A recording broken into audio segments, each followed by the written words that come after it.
مسخره ترین چیزهای ژاپن که احتمالاً هیچ جای دیگه نمیبینی.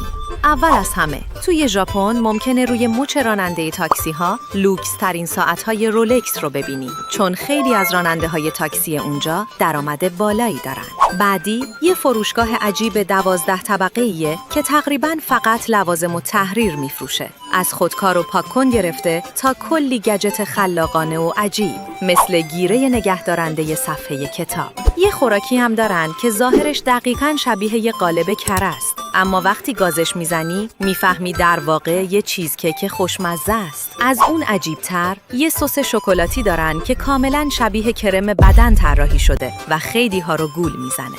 البته همه چیزشون عجیب نیست. مثلا جعبه‌های غذای بنتو با روکش جدا شدنی واقعاً کاربردی به نظر میرسن.